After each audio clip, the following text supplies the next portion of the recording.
Telangana municipal ఎన్నికల ప్రక్రియలో మరొక కీలక ఘట్టం కూడా పూర్తయింది. వార్డుల రిజర్వేషన్ల ప్రక్రియ ముగిసింది. ఏ క్షణంలోనైనా ఎన్నికల నోటిఫికేషన్ విడుదలయ్యే ఛాన్స్ ఉన్నట్టు తెలుస్తోంది. ఉమ్మడి నల్లగొండ జిల్లాలోని 17 మున్సిపాలిటీలకు ఒక కార్పొరేషన్కు ఎన్నికలు జరగనున్నాయి. వార్డుల రిజర్వేషన్ల ప్రక్రియను ఎలాంటి వివాదాలకు తావు లేకుండా జిల్లా కలెక్టర్లు పూర్తి చేశారు. ప్రధాన రాజకీయ పార్టీలు అభ్యర్థుల తుది జాబితా ఖరారులో నిమగ్నమయ్యాయి. ఇక దీనికి సంబంధించిన మరింత సమాచారం మా ప్రతినిధి విజయ్ భాస్కర్ అందిస్తారు.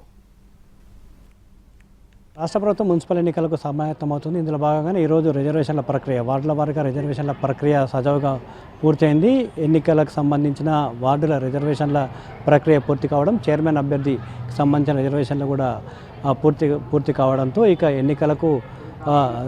ఎన్నికల నగారం మోగినట్లు అని చెప్పుకోవాలి. ఎప్పుడు షెడ్యూల్ విడుదలైనా బరిలోకి దిగి తమ అభ్యర్థుల్ని గెలిపించుకునేందుకు అన్ని రాజకీయ పార్టీలు ఇప్పటికే సమాయత్తమవుతున్నాయి. అన్ని ప్రధాన పార్టీలు అన్నీ కూడా వార్డుల వారీగా ఇప్పటికే విశ్లేషణ చేసుకుంటూ వార్డు కమిటీలను ఏర్పాటు చేసుకొని అభ్యర్థుల ఎంపిక ప్రాసెస్ని ఇప్పటికే ప్రారంభించిన నేపథ్యంలో తాజాగా వార్డులకు సంబంధించిన రిజర్వేషన్ల ప్రక్రియ ముగిసింది.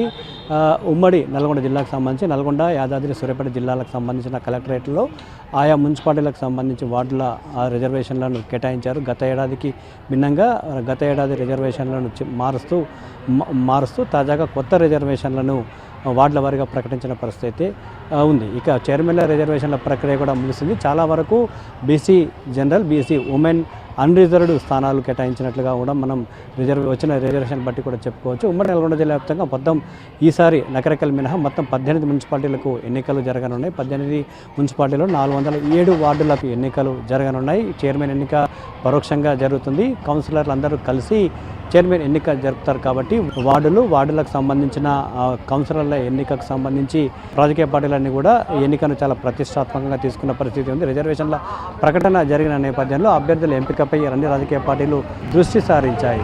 ఇక నల్గొండ జిల్లా కేంద్రం నల్గొండ మున్సిపల్ కార్పొరేషన్ని మేయర్గా చేస్తూ అసెంబ్లీ తీర్మానాన్ని ఆమోదించడంతో పాటు ఇప్పటికే గెజెట్ విడుదల కావడంతో దీనికి సంబంధించి రిజర్వేషన్ల ప్రక్రియ కూడా ముగిసింది. మొత్తం 48 వార్డులకు సంబంధించి రిజర్వేషన్ల ప్రక్రియ, డివిజన్లకు సంబంధించి రిజర్వేషన్ల ప్రక్రియ ముగిసింది. చైర్మన్ కూడా జనరల్ ఉమెన్కు, నల్గొండ మేయర్ని కూడా జనరల్ ఉమెన్కు కేటాయిస్తూ రాష్ట్ర ప్రభుత్వం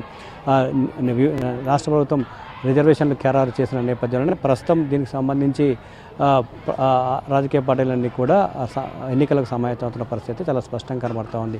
ఖచ్చితంగా మున్సిపాలిటీల్లో కూడా కాంగ్రెస్ జెండా ఎగరవేయాలని అధికార పార్టీ అన్ని అస్త్రాలను ప్రయోగించేందుకు సిద్ధమవుతుంది. ముఖ్యంగా సంక్షేమ పథకాలను ప్రజలకు తీసుకువెళ్లేందుకు వ్యూహాత్మకంగా వ్యవహరిస్తుండగా ప్రతిపక్ష పార్టీలు కూడా తమ సత్తా క్షేత్రస్థాయిలో తమ సత్తా చాటుకునేందుకు ఇప్పటికే తమ వ్యూహాలకు పదును పెడుతున్న పరిస్థితి కనబడతా